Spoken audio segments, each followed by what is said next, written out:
Dans le livre aux Hébreux, dans la deuxième partie de la Bible, le Nouveau Testament, il est dit de Jésus qu'il délivre tous ceux qui, par crainte de la mort, étaient toute leur vie retenus dans la servitude, retenus dans l'esclavage.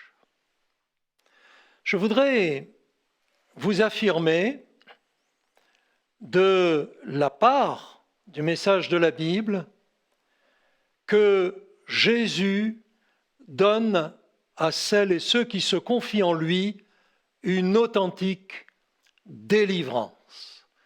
Il est un libérateur. Peut-être penserez-vous alors que nous ne vivons pas sous le régime de l'esclavage et que nous prétendons être sous un régime de liberté. La liberté est souvent mal comprise d'ailleurs. La liberté ne consiste pas à faire tout ce que nous désirons, tout ce qui nous passe par l'esprit. Nous savons que notre liberté s'arrête là où commence celle des autres. La liberté, en fait, est plus dure à acquérir et à maintenir que nous ne le pensons.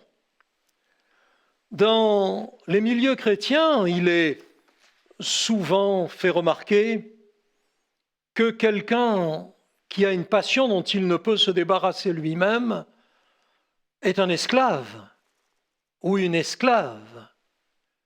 Si vous ne pouvez, malgré tous vos efforts, arrêter de fumer, malgré toutes vos prétentions à la liberté, vous êtes un esclave, une esclave du tabac, de la cigarette.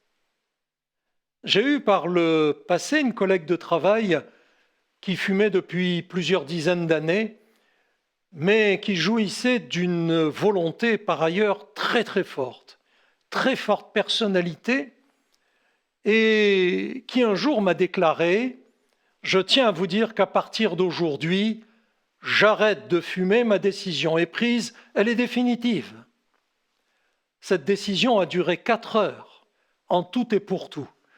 Arrivé au bout de 4 heures sans cigarette, la personne était devenue infréquentable, insupportable, et en recommençant en cachette à fumer, elle a dû prendre conscience qu'en réalité, elle était esclave.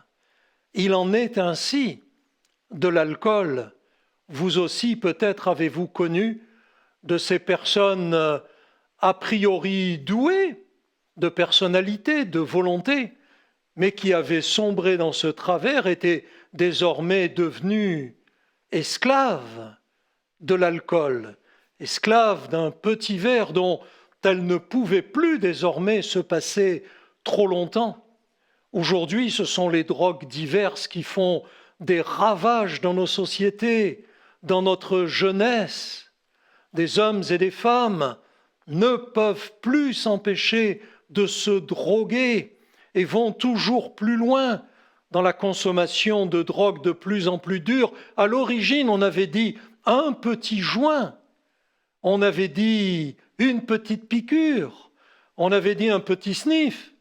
Mais maintenant, après des mois, après des années, la situation est devenue incontrôlable et on peut, à ce moment, parler de servitude, parler d'esclavage.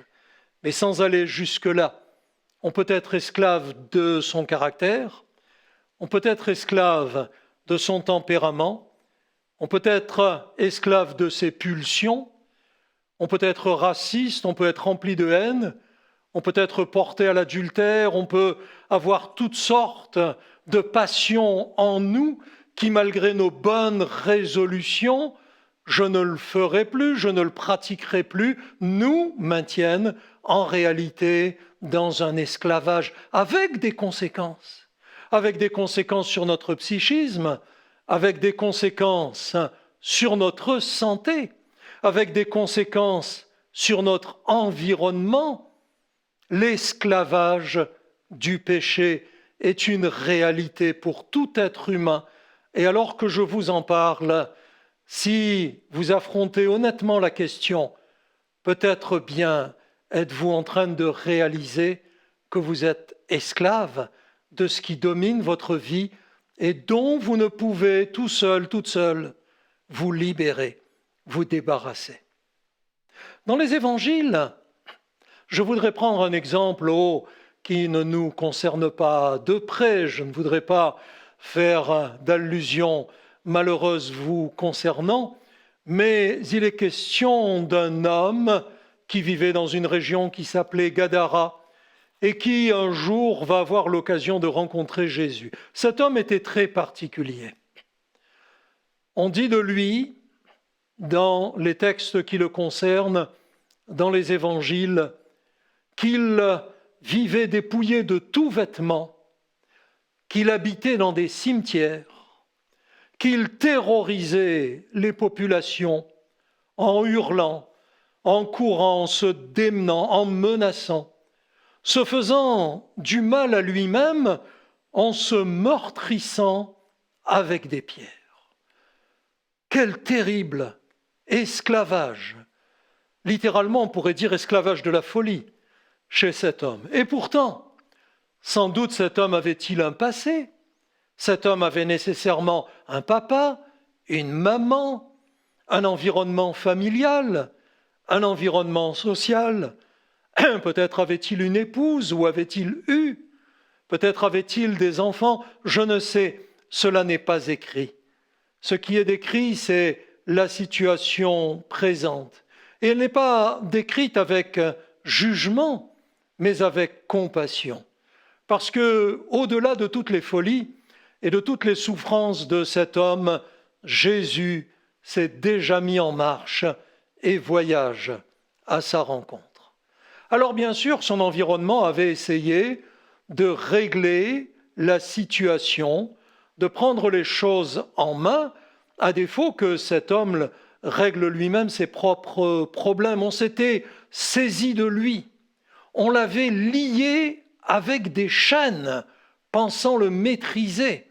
Mais dans la folie de sa vie de chaque jour, il déployait au travers de crises épouvantables une telle puissance, une telle force qu'il réussissait à briser les chaînes. Vous savez, quels que soient les moyens qui pourraient prétendre maîtriser notre être, ses pulsions, ses servitudes, ses esclavages, toujours l'être humain a trouvé moyen de se libérer lui-même pour s'enfoncer plus loin dans la folie de ses passions.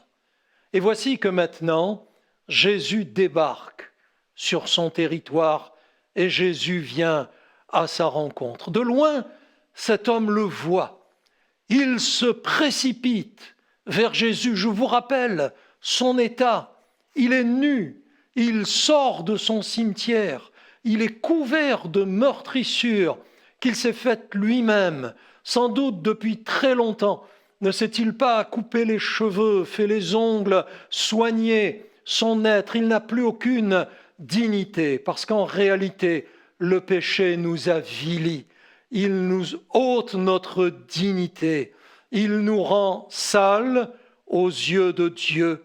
Dans un état de péché, nous ne sommes pas présentables devant Dieu. Nous, notre nature aurait tendance à dire « je ne suis pas si mal que cela, je suis mieux que tel autre ou que tel autre », mais en réalité, le péché nous avilit, nous salit, nous souille, et nous ne pouvons comparaître devant Dieu avec nos fautes, nos folies, nos péchés, nos servitudes. Il va y avoir donc une confrontation entre Jésus et cet homme, entre cet homme et Jésus. Cet homme animé par toutes ces puissances, toutes ces influences qui le poussent à l'esclavage de la folie, va dire à Jésus, « Je sais qui tu es le Christ, tu es l'envoyé de Dieu. » Et qui devant le Jésus des évangiles, ne dirait la même chose.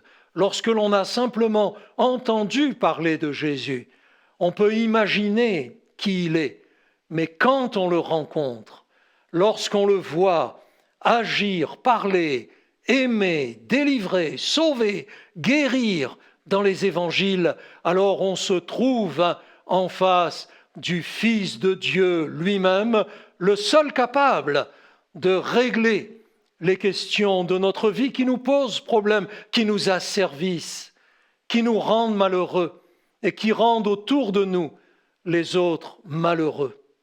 Cet homme, s'adressant ainsi à Jésus, maladroitement au fond, élève une prière, pousse un cri, de lui sortent ses demandes, ses requêtes, cet appel à l'aide. Aide-moi, secours-moi.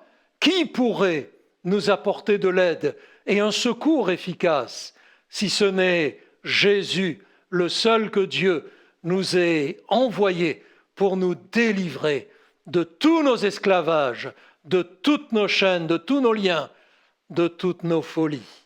Alors Jésus va s'adresser à cet homme et au-delà, aux puissances qui sont en cet homme et qui l'asservissent. Jésus va ordonner au problème de fuir. Jésus va ordonner aux puissances qui animent cet homme pour la souffrance, pour la mort, pour le malheur. Jésus va leur ordonner de disparaître, de s'enfuir. Et alors le texte explique que ces puissances sont sorties de cet homme et qu'il s'est retrouvé complètement libéré, délivré. J'ai un ami très personnel qui, lorsqu'il était plus jeune, était drogué, avait eu des démêlés avec la police, avait fait des séjours en prison pour avoir vendu de la drogue dans les rues, sur les places publiques, lui-même en étant arrivé à se piquer tous les jours à l'héroïne, drogue dure, jusqu'à devenir complètement héroïnomane. Cet ami, étant grand et fort, à tout moment était susceptible, dans la ville où il habitait, d'aborder quelqu'un pour l'agresser et trouver l'argent nécessaire à l'achat de ses doses quotidiennes d'héroïne. Il avait vu autour de lui des amis héroïnomanes décédés dans des souffrances atroces après une déchéance poignante, malgré leur jeunesse, malgré leur santé, leur force passée. Et il était désormais désespéré, mais c'était une fuite en avant, c'était des tourments que seule l'héroïne pouvait calmer pour quelques minutes, pour quelques heures de repos, de sommeil relatif. Et voici qu'un jour, quelqu'un lui a parlé de Jésus et l'a invité dans une réunion où l'on chantait des cantiques à la gloire de Dieu, où on lisait des passages de la Bible, des évangiles, et où un prédicateur a annoncé que Jésus pouvait délivrer de toute servitude, de tout esclavage. Et ce message a été comme une planche de secours pour mon ami. Il s'y est accroché de toutes ses forces, et lorsque l'évangéliste a demandé que celles et ceux qui désiraient être délivrés de leurs esclavages viennent pour un moment de prière commune, mon ami s'est avancé vers cet ami, vers l'avant de cette réunion, vers cet évangéliste. Là, il a accepté que l'on prie pour lui. Il a demandé pardon à Dieu pour ses erreurs, pour ses folies, et il a été instantanément guéri de l'héroïne. Dans les heures qui ont suivi, lui-même était le premier étonné. Il n'a jamais souffert de manque. C'est un authentique miracle. Et aujourd'hui, bien des années après, c'est lui-même un proclamateur de l'évangile de Jésus-Christ qui peut témoigner en vérité: j'étais héroïnomane, Jésus m'a délivré de l'esclavage. Cette parole, c'est une parole d'espoir pour vous, parce que vous aussi, si vous prenez conscience que vous êtes esclaves du péché à un degré moindre, à un degré beaucoup plus important, mais y a-t-il un degré dans le domaine de l'esclavage du péché? La bonne nouvelle des évangiles, c'est que Jésus peut vous libérer. Jésus peut vous libérer. Je vous ai raconté l'histoire de cet homme esclave, se meurtrissant, lui-même faisant du mal autour de lui, que Jésus a délivré. Lorsque quelques instants après, la population va arriver, les évangiles nous racontent qu'ils ont trouvé cet homme ex-esclave, assis, vêtu et dans son bon sens. Jésus l'avait réhabilité. Jésus lui avait donné une nouvelle dignité. Jésus l'avait affermi, il l'avait rééquilibré. Et désormais, cet homme pouvait à nouveau reprendre une vie normale en société. Et nous voyons que sa première réaction, ça a tout de suite été de vouloir désormais suivre Jésus. Jésus veut nous libérer.